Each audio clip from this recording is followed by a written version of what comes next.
सबसे पहले पार्टी के अंदर नंबर 2 के नेता को अंकित किया गया कि मनीष सिसोदिया पार्टी के नंबर 2 के नेता हैं, इनको टारगेट किया जाएगा। उनके खिलाफ स्कूलों के कमरों को बनाने की गड़बड़ी के अंदर एक बड़ा कैंपेन भारतीय जनता पार्टी ने चलाया। उसमें कुछ नहीं निकला, भारतीय जनता पार्टी हताश हुई। उसके बाद एक्साइज पॉलिसी के अंदर मनीष सिसोदिया जी के खिलाफ आरोप लगाए, उनके खिलाफ कई महीनों से कैंपेन चलाया गया। कैंपेन चलाने के बाद सीबीआई की जांच की धमकी दी गई, सीबीआई की एफआईआर दर्ज की गई। सीबीआई ने 31 जगह छापे मारे, 14 घंटे मनीष जी के यहाँ 30 सीबीआई के अफसर रहे, उनका चप्पा चप्पा छाना। सीबीआई को कुछ नहीं मिला, न पैसा मिला, न सोना मिला, न कोई बेनामी संपत्ति के कागज मिले। और उसके बाद इतना दबाव बनाने के बाद मनीष जी को कहा गया कि आप भारतीय जनता पार्टी में आ जाइए, आपको मुख्यमंत्री का उम्मीदवार बनाएंगे, आम आदमी पार्टी की सरकार गिरानी है।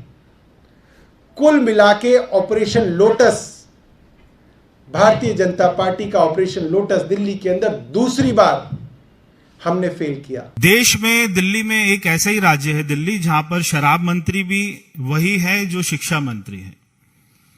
तो एक तरफ ये शिक्षा की बात करते हैं और दूसरी तरफ ये बच्चों की उम्र को घटा देते हैं, उनको छूट देते हैं कॉलेज के बच्चों को कि आप जाके शराब पीजिए।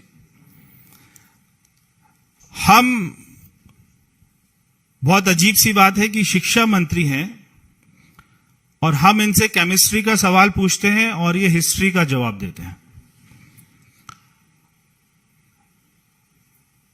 क्योंकि ये केमिस्ट्री का सवाल इसलिए नहीं उसका जवाब दे सकते क्योंकि 60% दिल्ली सरकार के स्कूल में साइंस नहीं पढ़ाई जाती है।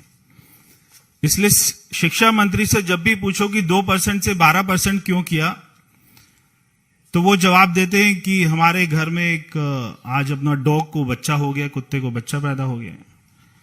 हम उनसे जो है सवाल पूछते हैं कि आपने क्रेडिट नोट 18 करोड़ रुपए का एक तो ये जो 2% से 12% की कमीशन कैसे ट्रांसफर होती थी कि क्रेडिट नोट ये देते थे।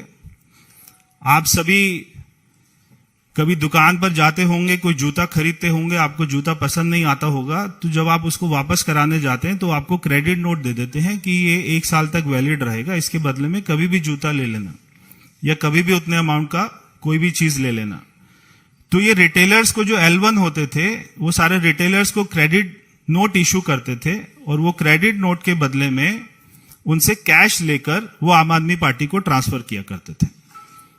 तो ये इनका सारा अपना मॉडस ऑपरेंडी था। ना ये क्रेडिट नोट का जवाब दे सकते हैं और ना ये 2% से 12% का जवाब देते हैं। ये सीधा पहुंच जाते हैं कि केजरीवाल तो प्रधानमंत्री के उम्मीदवार हैं,